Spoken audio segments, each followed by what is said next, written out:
Bookworm, lovely to see you. Hope you're well. Hope you're having a good day. This is part 2 of my November book haul. So I have just recorded part 1. I would recommend you watch it because there's some great titles in that one. But equally, I have some more great titles that I hope will tickle your fancy in some way. But first of all, I'm going to show you some bookmarks. Look at those! They're paper bookmarks. And they're all little vegetables. So I've got a little turnip. Oh, there's a pineapple. Drinking some melon. There's an apple. I'm actually using it in one of mine already. A tomato and a carrot. I think I've got the radish upstairs. So they're absolutely beautiful. I bought them from the Botanical Garden in Cambridge when I went for a little wander there in their shop, which is just glorious. And I bought myself these because they are just adorable. And yeah, I thought I'd get myself some paper bookmarks. I also bought, when I was there, oh, that's a white book, isn't it? Zero Waste Home by B. Johnson. Now, I gather she is very well known. For those people that are into zero waste living and looking at how we can reuse and recycle rather than continuously churning through and producing more, which then has to go into landfill and what have you. So she does actually live that lifestyle, and I believe that she is a very well-known blogger and journalist. Is she a journalist? I don't know. Anyway, this is her book, and when I was talking to the lady about it, she said, "Oh, I've read that," and she said it is extreme. It is extreme what she suggests, but there are things in there that everybody can do, and that's what I want. I want to start it. I'm pretty good actually, but I would like to have yet more ideas, and I thought this would be a really good book to get into. There was the irony of buying a book when I want to do zero waste. It wasn't lost on me, I will admit. Using trees to create this. So it'll be interesting to see what she says about that, but see what she says about books and what have you. I don't know. That'll be interesting. But anyway, we'll see. There we go. B. Johnson's Zero Waste Home. There's another non-fiction book that I bought, and this is In the Land of Giants by Max Adams. I saw this on Mercedes' channels, Mercy's Bookish Musings, and I have another book by Max Adams somewhere, but this is about the Dark Ages, and I'm fascinated about the Dark Ages, and what we think of the Dark Ages actually might be Hollywood's idea or the film's ideas of what the Dark Ages were like. And the more you read about it, the more you find out they weren't as dark as we thought it was. But it was dark because we don't have the literature there from it, and we don't have the things that we can look at and say, oh, this is what they were doing. So I thought this would be really fantastic. I think Max Adams is quite a readable historian, so I look forward to picking this up. It's not going to be a quick read, but it is one that I'm going to really enjoy. This is got three here that I've already shown you. So The Death of Kings by Rennie, Airth.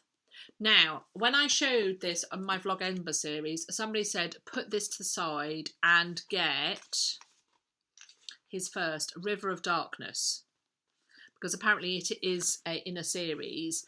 I gather there'll probably be spoilers in here for the others. So I am going to do that. So whoever it was, I'm terribly sorry, I can't remember your name, but I remember thinking, oh, that's brilliant, I will do. So I'm going to put this aside, and I'm going to look for River of Darkness, which is the first one, I gather. And I will read that. But that's a mystery set in the 1949. So obviously it's that kind of period, which is perfect for me because I love that kind of period. This is The Witches of New York by Amy McKay, 1880, and Witches in New York. Sold to the woman in Burgundy. And then If We Were Villains by L Rio, which again I showed on the vlog, and I had several people go, oh, it is as good as you think it will be. And this is the book that they suggest that if you like the secret history, this could be even better. Oh yes, so I shall definitely be reading that. So secret history-esque, but with Shakespearean archetypes. Done. Love it. I'll be having that. The couple of charity book shops. Got this one from Oxfam. Toni Morrison's Beloved. I still haven't read any Toni Morrison. The shame. The shame. Let me do my shamed face. So yes, this is the one that Oprah adored, winner of the 1993 Nobel Prize for Literature. Wow. And it's just, I mean, it is beloved by Toni Morrison, and I have been meaning to get it, and I wanted to get it. You do see it in charity bookshops quite often, but the last couple of editions that I've seen I haven't been drawn to, but this one I just thought was beautiful, and it is the edition that I remember, so I'm going to read that. Oh, I got this from the library. They were getting rid of some of their Patricia Highsmiths. A Game for the Living by Patricia Highsmith. Still haven't read it, so I thought that would be good. So that's kind of mystery, crime, psychological stuff. When's it set? Normally set in the 1960s? Maybe earlier. Anyway, I shall read that. Oh, another library book. This is the second in the series, and so I probably need to look for the first in the series. Kitty Peck and the Child of Ill Fortune by Kate Griffin. Apparently it's a thriller.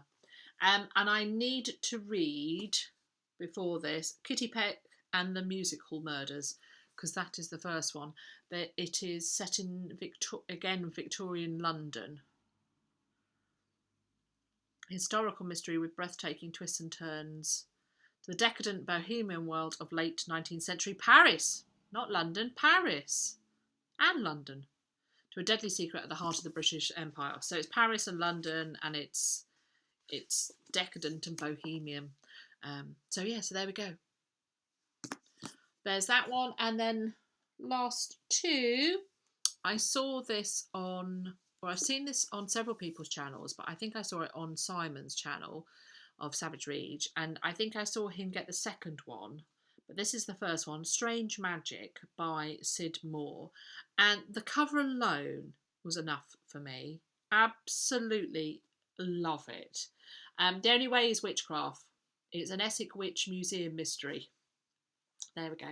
Rosie Strange doesn't believe in witches, no, not at all. It's no surprise, therefore, when she inherits the ramshackle Essex Witch Museum, her first thought is to take the money and run. But I gather there's more to it than that. So there we are, Sid Moore by Strange Magic. This is the first in the series. I think 3 are out at the moment, at least 3. So, Sid Moore. Yes, it says here, The Drowning Pool. I think I've got The Drowning Pool by Sid Moore. Can I see it over there? How exciting! I may actually already have a Sid Moore book that I've not read. Ooh, exciting times. And the last book I have shown on Instagram, but I don't think I've actually shown it in a haul, and that is Unleash Your Awesome by my great friend Taz Thornton. So no more excuses, no more complaining, own your own life and live it. So this came out in the beginning of November. I pre-ordered it. It is a motivational speaker in a book. It is powerful, no holds barred, bare your soul kind of book. This is the book that really, Taz is an amazing speaker, and she's really inspirational when she starts talking about stuff that's going on, that has gone on in her life. And this book, she was really honest, and stories that I have heard her speak about in private. I'm quite surprised actually that she was so bold as to share them, but she feels that you have to share she needed to share her own story so that you can see the power of claiming your own awesomeness. And there are exercises in there, and there are things that are going to stop your excuses, because we all do, use excuses to stop what we're going to do, stop us doing things. We may say they're reasons, but quite often they're excuses. Anyway, she is an incredibly powerful lady, and this is an amazing book. So I have already started reading it. I am The thing is, it's quite interesting reading it because I know Taz, and so I can hear her, so I can feel the power of the book, and I can testify to the fact that she is all about you unleashing your own awesomeness and actually becoming who you could be and should be in some ways. So anyway, so this is her book. This is her book that came out in November. I'm about halfway through it at the moment. So I am, it is phenomenal, but I just wanted to show you it because I got it in November. I got it at the beginning of November. And there we go. Here we go. Let me do what we have to do. What we have to do. Look at that. There we go. Again, and if you look at my first haul, I thought that was a collection and a half. And this is as good.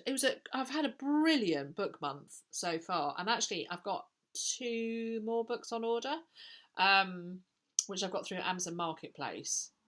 But I will keep those and show you them in December at some point. And there we go. One of them's very exciting. But there we go. These are all very, very exciting too. And I'm not holding this straight. There we are. That's it. Straight. And there we go. That could be my thumbnail. It won't be. So thank you very much, BookTube. I hope you're well. I hope there's a book there that you might like. And I look forward to doing this again sometime. Much love. Bye.